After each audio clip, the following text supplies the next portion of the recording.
ஓசூர் அருகே கிராம மக்கள் தலையில் தேங்காய் உடைத்து வித்தியாசமான முறையில் நேர்த்திக்கடன் செலுத்தினர். தசரா திருவிழாவை முன்னிட்டு மணியம்பாடி கிராமத்தில் மேலூர் ஒற்றற்பாளையத்தைச் சேர்ந்த மக்கள் கூடிய நிலையில் சுவாமி ஊர்வலம் மற்றும் சிறப்பு பூஜையுடன் விழா தொடங்கியது. பாரம்பரிய முறைப்படி வன்னிமரம் உள்ளிட்ட மரக்கிளைகளை கொண்டு வந்து பூஜை நடைபெற அதில் தேங்காயை வைத்து சூரனை வதம் செய்வதற்கான அம்பு விடும் நிகழ்ச்சி நடத்தப்பட்டது. இதில் ஏராளமானோர் பங்கேற்று அம்பு எய்தனர்.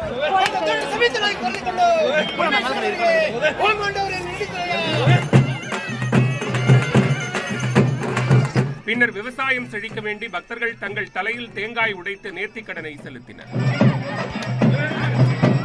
தொடர்ந்து சாமி சிலைகளை வைத்து பக்தர்கள் நடனமாட அந்த இடமே திருவிழா கோலம் பூண்டது. இதில் பெங்களூரு உள்ளிட்ட பகுதிகளில் இருந்து பலர் பங்கேற்று வழிபட்டனர்.